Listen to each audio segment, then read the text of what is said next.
brought to you by Infinix.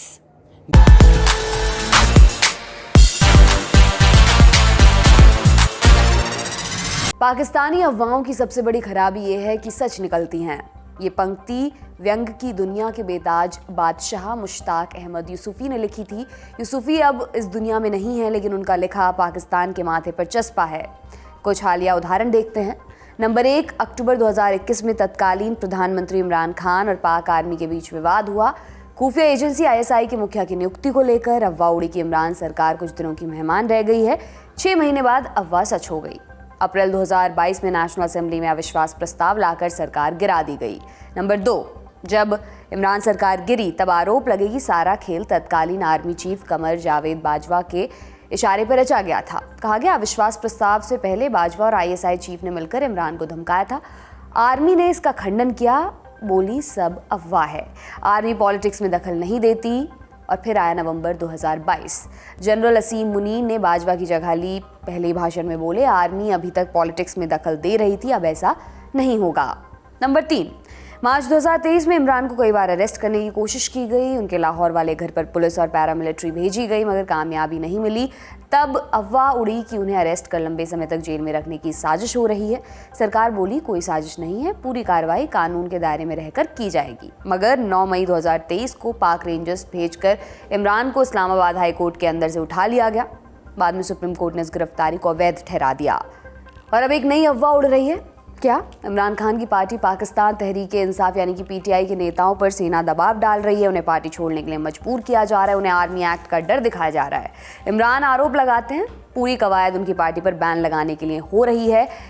PTI के साथ वैसा ही सलूक हो रहा है जैसा 1971 में अवामी लीग के साथ हुआ था। अगर ऐसा ही चलता रहा तो पाकिस्तान फिर से टूट जाएगा। अवामी लीग की स्थापना बांग्लादेश के पहले राष्ट्रपति मुजीबुर रहमान ने की थी। इसी पार्टी ने आंदोलन कर पूर्वी पाकिस्तान को आज़ादी दिलाई थी, जिसके बाद बांग्लादेश के गठन का रास्ता साफ हुआ था। तो आज हम जानेंगे इमरान खान बार बार अवामी लीग की दुहाई क्यों दे रहे हैं, क्या नेताओं को इमरान का साथ छोड़ने के लिए मजबूर किया जा रहा है और पाकिस्तान के कुख्यात आर्मी एक्ट की पूरी कहानी क्या है। नमस्कार, मेरा नाम दिव्यांशी सुमराव है। आप देखना शुरू कर चुके हैं लल्लन टॉप का अंतर्राष्ट्रीय प्रसंगों से जुड़ा डेली बुलेटिन दुनियादारी, जहां आज कहानी पाकिस्तान, इमरान खान और अफवाहों के ईमान की। साल 1970, तब भारत के पूर्व और पश्चिम दोनों तरफ पाकिस्तान हुआ करता था। पश्चिम की तरफ जो हिस्सा है उसे वेस्ट पाकिस्तान और जो आज का बांग्लादेश है उसे ईस्ट पाकिस्तान के नाम से जाना जाता था। दोनों हिस्से कई मायनों में एक दूसरे से अलग थे। आबादी, भाषा, जातीयता, संस्कृति आदि इन्हें उदारता के साथ बढ़ते ही जाने की ज़रूरत थी, लेकिन ऐसा हुआ नहीं। पाकिस्तान बनने कुछ समय बाद ही आर्मी ने शासन की बागडोर अपने हाथों में ले ली थी और आर्मी में पंजाबियों और पश्तूनों का वर्चस्व था।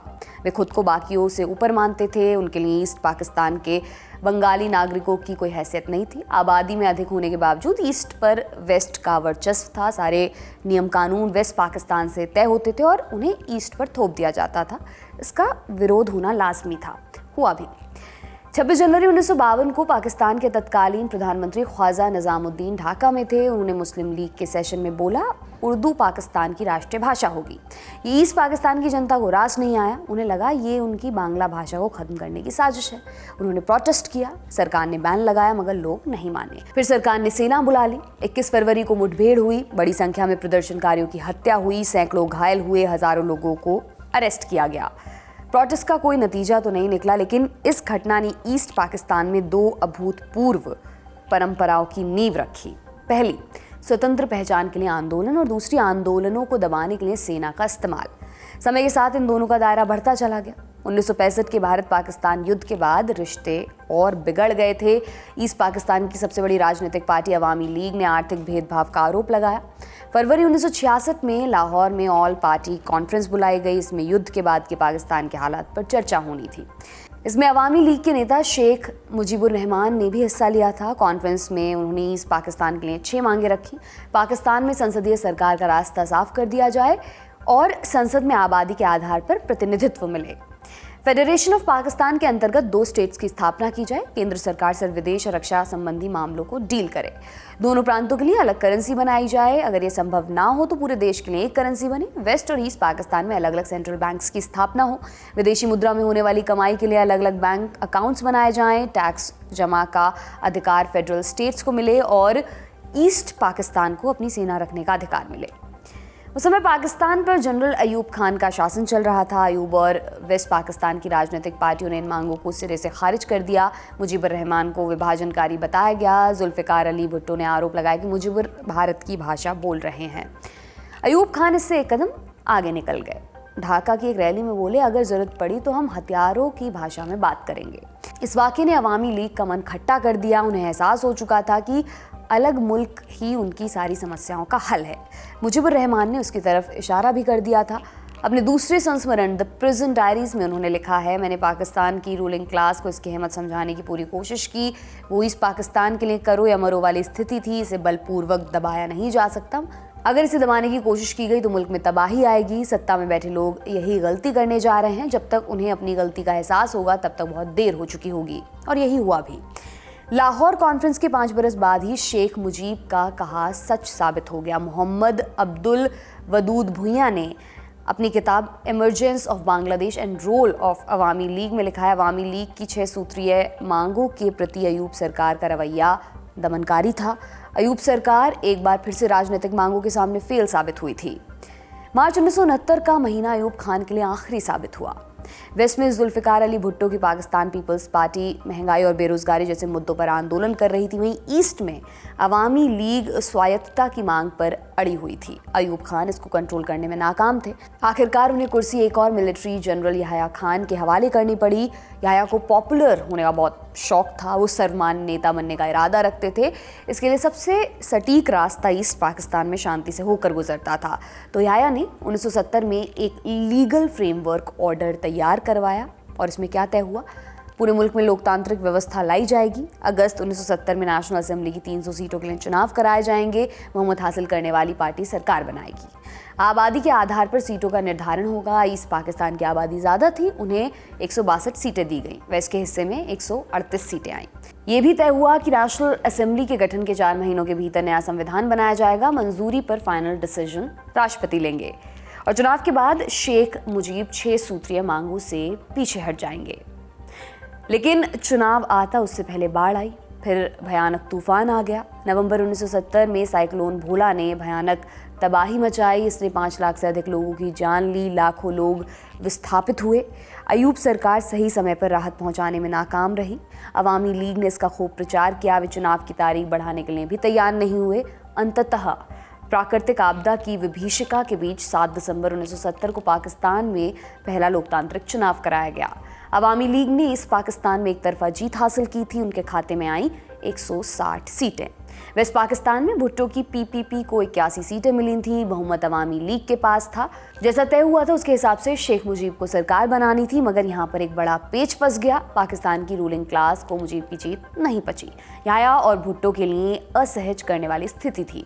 जनवरी 1971 में दोनों शेख मुजीब से मिलने ढाका गए। वहाँ उनकी बात नहीं बनी। मुजीब ने नेशनल असेंबली का सत्र बुलाने के लिए कहा। याह्या ने 3 मार्च 1971 की तारीख तय की, मगर 1 मार्च को घटनाक्रम तेजी से बदला। याह्या ने सत्र की तारीख आगे बढ़ा दी। अगले दिन भुट्टो ने वेस्ट पाकिस्तान में हड़ताल बुला ली। नाराज मुजीब ने 3 मार्च को पूरे ईस्ट पाकिस्तान में बंद का ऐलान कर दिया। अवामी लीग के पास यही अंतिम रास्ता बचा था। ये प्रोटेस्ट लगातार बढ़ता गया। याह्या को ये चुनौती बर्दाश्त नहीं हुई। उसने अपने भरोसेमंद जनरल टिक्का खान को ढाका रवाना कर दिया। इसके बाद तो दमन, सैन्य क्रूरता और नरसंहार का कल्पनीय चैप्टर शुरू हुआ। याह्या ने आने वाले दिनों में ईस्ट पाकिस्तान में जो कुछ किया, उसने उसे बंगाल का कसाई के नाम से कुख्यात कर दिया था। 25 और 26 मार्च की दरमियानी रात मुजीबुर रहमान को अरेस्ट कर लिया गया। उसी रोज़ ऑपरेशन सर्चलाइट को भी हरी झंडी दिखाई गई। पाकिस्तानी सेना ने अवामी लीग के नेताओं के साथ साथ छात्रों, हिंदुओं और बंगाली मुस्लिमों और महिलाओं को निशाने पर लिया। वे पूरी कौम की पहचान मिटाने पर आमादा थे। अप्रैल 1971 तक प्रोटेस्ट को काबू किया जा चुका था, लेकिन जो चीज़ काबू में नहीं आ रही थी वो थी नरसंहार की दबी कुचली कहानियाँ। भारत सरकार ने बांग्लादेशी शरणार्थियों के लिए अपनी सीमा खोल दी थी। वहाँ लोगों का जो सैलाब आ रहा था उसको लेकर पाकिस्तान से सवाल पूछे जा रहे थे। पाकिस्तान के लिए जवाब देना मुश्किल होने लगा था। इसके कवर अप के लिए आर्मी ने 8 पाकिस्तानी पत्रकारों को न्योता देकर बुलाया। उन्हें सब अच्छा लिखने की ताकीद की गई थी। 8 में से 7 ने आर्मी की बात मान ली, लेकिन 8वीं ने जो कुछ देखा था उसने उनके होश उड़ा दिए थे। उनका नाम था एंथनी मैस्कनहास। एंथनी का एक इंडिया कनेक्शन भी है। वो 1928 में कर्नाटक के बेलगांव में पैदा हुए थे। उनकी पढ़ाई लिखाई कराची में हुई थी। विभाजन के बाद वो पाकिस्तान में ही रह गए। वहाँ वो मॉर्निंग न्यूज़ नाम के अखबार के लिए काम करने लगे। वो ईस्ट पाकिस्तान के दौरे पर इसी अखबार की तरफ से गए थे। जब वो लौट कर आए, उनका मन झूठ लिखने की गवाही नहीं दे रहा था, लेकिन पाकिस्तान में मीडिया पर सेंसरशिप थी। वो वहाँ सच लिख नहीं सकते थे, इसलिए उन्होंने बीमारी का बहाना बनाया और बाहर निकलने का रास्ता सोचने लगे। मई 1971 में वो अपनी बहन से मिलने का बहाना बनाकर लंदन पहुंच गए। वहां उनकी मुलाकात संडे टाइम्स के तत्कालीन एडिटर हैरोल्ड इवांस से हुई। इवांस उनकी रिपोर्ट छापने के लिए राजी थे, मगर उससे पहले उनकी फैमिली को पाकिस्तान से निकालना ज़रूरी था। एंथनी वापस कराची लौटे। उन्होंने फैमिली को सुरक्षित तरीके से लंदन भेज दिया, लेकिन खुद नहीं निकल पाए। इंडियन आर्मी में ब्रिगेडियर रहे और बांग्लादेश युद्ध के वेटरन आरपी सिंह ने डेली स्टार के आर्टिकल में लिखा, उन दिनों पाकिस्तान सरकार ने अपने नागरिकों के लिए विदेश यात्रा का कोटा तय कर रखा था, 1 साल में 1 बार से ज़्यादा नहीं। इसी वजह से एंथनी अपनी फैमिली के साथ नहीं जा पाए। कराची एयरपोर्ट पर उन्हें रवाना करने के बाद वो पेशावर गए। फिर वहाँ से उन्होंने पैदल अफगानिस्तान तक का सफ़र पूरा किया। 12 जून 1971 को एंथनी का प्लेन लंदन में लैंड हो चुका था। उनके पहुँचते ही हैरोल्ड इवांस ने आर्टिकल छापने का आदेश जारी कर दिया। इस तरह 13 जून 1971 को संडे टाइम्स के पहले पन्ने पर 16 कॉलम की रिपोर्ट छपी। इसका शीर्षक एक शब्द का था, जेनोसाइड यानी नरसंहार। 16 कॉलम की इस रिपोर्ट ने पूरी दुनिया में तहलका मचा दिया। इसमें ईस्ट पाकिस्तान में घट रही हकीकत का फसाना दर्ज था। किस तरह पाकिस्तानी सेना बंगालियों को पूरी तरह से मिटाने पर आमादा थी, किस तरह बंगाली महिलाओं का बलात्कार किया जा रहा था, पाकिस्तानी सैनिक कैसे नरसंहार को जायज़ ठहरा रहे थे। भारत की तत्कालीन प्रधानमंत्री इंदिरा गांधी ने बाद में हैरोल्ड इवांस को कहा था कि एंथनी के आर्टिकल ने उन्हें अंदर तक झकझोर दिया। उसके बाद उन्होंने ईस्ट पाकिस्तान के पक्ष में समर्थन जुटाने के लिए यूरोप और अमेरिका का दौरा शुरू किया था। एंथनी के आर्टिकल का लिंक हमने डिस्क्रिप्शन में दे दिया है, इच्छा हो तो आप वहां पर जाकर उसे पढ़ सकते हैं। इसके बाद क्या हुआ? ईस्ट पाकिस्तान में विद्रोही गुटों ने प्रतिरोध का रास्ता चुना। उन्हें भारत से समर्थन मिला। 3 दिसंबर 1971 को पाकिस्तान ने भारत के खिलाफ युद्ध का ऐलान कर दिया। 13 दिनों तक चली लड़ाई में भारत ने पाकिस्तान को पूरी तरह हराया। 16 दिसंबर 1971 को ढाका में ईस्ट पाकिस्तान के गवर्नर A.A.K. नियाज़ी ने सरेंडर के कागजात पर साइन कर दिया। आप इस वीडियो में नियाज़ी को साइन करते हुए देख सकते हैं। 3 दिन पहले ही उन्होंने दावा किया था कि वो किसी भी हालत में सरेंडर नहीं करेंगे, लेकिन 16 दिसंबर तक हालात पूरी तरह से बदल चुके थे। इस तरह बांग्लादेश नए मुल्क के तौर पर सामने आया। भारत ने उसे मान्यता देने में तनिक भी देरी नहीं लगाई। पाकिस्तान की जेल में बंद शेख मुजीब को रिहा कर दिया गया। वो कुछ समय तक बांग्लादेश के राष्ट्रपति रहे, फिर उन्होंने पहले प्रधानमंत्री के तौर पर शपथ ले ली। तो ये थी अवामी लीग और शेख मुजीब की कहानी। क्यों सुनाई? क्योंकि पिछले कई महीनों से इमरान खान अपनी तुलना शेख मुजीब और अपनी पार्टी की तुलना अवामी लीग से कर रहे हैं। इमरान ने नवंबर 2022 में एक रैली में कहा था, एक सियासतदान ने पाकिस्तान की फ़ौज को सबसे बड़ी पार्टी के खिलाफ खड़ा कर दिया। नतीजा ये हुआ कि पाकिस्तान टूट गया, हमारा मुल्क आधा हो गया। 15 मई 2023 को उन्होंने फिर से बांग्लादेश युद्ध की याद दिलाई। सुनिए। आज हमें समझना चाहिए कि ईस्ट पाकिस्तान के लोगों से इतना बड़ा जुल्म हुआ। उनकी जो पार्टी इलेक्शन जीतती है, जिसको प्राइम मिनिस्टर बनना चाहता था, चाहिए था, उसके खिलाफ मिलिट्री एक्शन कर दिया, मुल्क गवा दिया, तबाह करवा दिए। 90,000 हमारे फौजी कैदी बन गए। 18 मई की रात इमरान ने लाहौर वाले घर पर एक प्रेस कॉन्फ्रेंस बुलाई थी। इसमें भी उन्होंने 1971 वाली स्थिति का जिक्र किया। बहुत जरूरी है इन्वेस्टिगेशन की, क्योंकि ये इस साजिश में ये चीज भी आएगी कि प्लान बनाया गया है कि किसी तरह तहरीक इंसाफ को फौज के सामने खड़ा किया जाए और फौज के जरिए तहरीक इंसाफ को खत्म किया जाए। ये प्लान बनाया हुआ है। ये खतरनाक है मुल्क के लिए। ये पीछे पीडीएम है। ये ही हुआ था 1971 में। 1971 में क्या हुआ था? इलेक्शन जो जीत गया था, जो प्राइम मिनिस्टर था, जिसको बनना चाहिए था प्राइम मिनिस्टर, एक पॉलिटिशियन ने साजिश की फौज के साथ मिलकर और उसको बजाय प्राइम मिनिस्टर बनाने के उसके खिलाफ मिलिट्री एक्शन करवाएगा और मुल्क टूट गया। इमरान भले ही बार बार 1971 वाली घटना की याद दिला रहे हो, लेकिन उनकी तुलना में बहुत दम नहीं है। क्यों? इसके 3 बड़े कारण हैं। Number 1, party with difference. Awami league और पीटीआई की स्थापना अलग अलग परिस्थितियों में हुई थी। पीटीआई की शुरुआत एक चैंपियन कप्तान ने अपने स्टारडम भुनाने के लिए की थी। इसके बरक्स अवामी लीग जन आंदोलन से उपजी थी। उनके लिए हमेशा करो या मरो वाली स्थिति रही। 2018 में जब इमरान प्रधानमंत्री बने, तब उन्होंने आईएसआई को फर्स्ट लाइन ऑफ डिफेंस बताया था वो तो बाद में रिश्ते ख़राब हो गए, वरना उनकी कुर्सी के पाए मिलिट्री एस्टेब्लिशमेंट ने ही संभाल रखे थे। इसकी तुलना में अवामी लीग पूरी तरह अलग थी। पाकिस्तान आर्मी ने उनके साथ हमेशा दुश्मन की तरह बर्ताव किया। 1971 के जनसंहार में लीग के नेताओं को विशेष तौर पर निशाना बनाया गया था।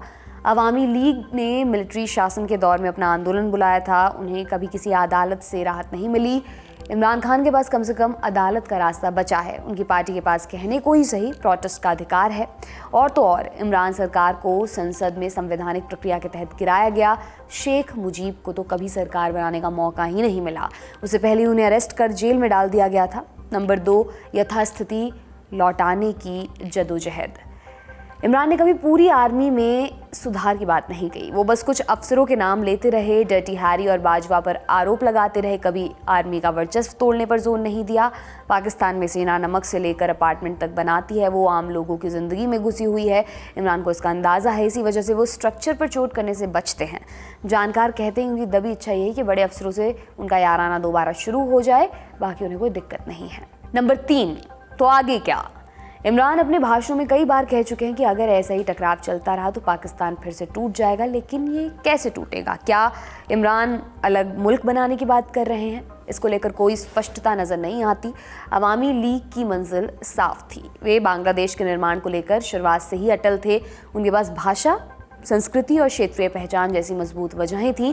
इमरान के पास ऐसी कोई वजह नज़र नहीं आती। ये तो हो गई तुलना। अब एक और पहलू बच जाता है। हाल में हुई हिंसा और गिरफ्तारियों के बाद पीटीआई के कई दिग्गज नेताओं ने पार्टी छोड़ दी है। पाकिस्तानी मीडिया संस्थान डॉन ने 5 का नाम छापा है। जान लीजिए कौन कौन है वो। महमूद मौलवी सांसद, आमिर कियानी पूर्व कैबिनेट मंत्री, करीम बख्श गबोल विधायक सिंध, संजय गंगवानी विधायक सिंध, मलिक अमीन असलम इमरान खान के पूर्व सलाहकार। 18 मई की प्रेस कॉन्फ्रेंस में इमरान ने पार्टी छोड़ने वाले नेताओं पर भी चर्चा की। बोले हमारे लोगों पर प्रेशर डाला जा रहा है। मुझे एक के ऊपर सबसे ज्यादा अफसोस है, वो मेरा बहुत पुराना हमारी पार्टी की जिसने बड़ी जान मारी आमिर कियानी की, तो मुझे बड़ा अफसोस हुआ उसके जाने का। लेकिन इनके ऊपर बहुत प्रेशर है और हर कोई प्रेशर नहीं ले सकता। तो ये मैं अपने लोगों को भी कहता हूं कि उनको कोई बुरा भला ना कहे। जिस तरह का प्रेशर पड़ा हुआ है आज, इस मुल्क की तारीख में कभी लोगों के ऊपर ऐसा पॉलिटिशियंस पे प्रेशर नहीं पड़ा। पकड़ के लोगों को जेलों में डाल रहे हैं, फैमिलीज घरों में घुस रहे हैं कि जो लोग ये प्रेशर बर्दाश्त कर गए हैं।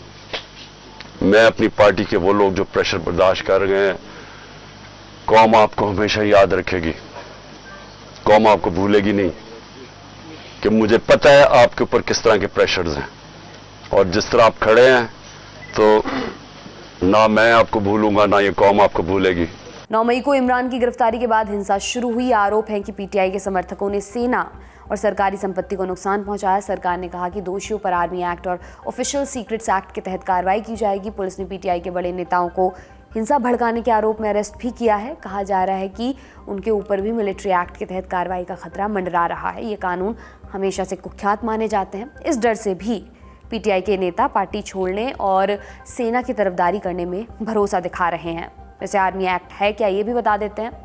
ये कानून 1952 में लाया गया था मिलिट्री के लोगों पर मुकदमा चलाने के लिए। मिलिट्री के लीगल कोड के तहत विशेष हालात में ये आम नागरिकों पर भी लागू हो सकता है। 1966 में अयूब खान की सरकार ने इस एक्ट में कुछ संशोधन किए। सिविलियंस पर मिलिट्री कोर्ट में मुकदमा चलाने के लिए 3 और अपराध जोड़े गए।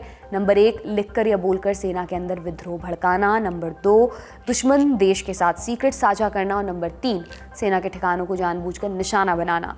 मिलिट्री कोर्ट जेल से लेकर मौत की सज़ा तक सुना सकती है। आरोपी अपने लिए वकील हायर कर सकते हैं, जो नहीं कर सकते उन्हें वकील कोर्ट मुहैया कराती है।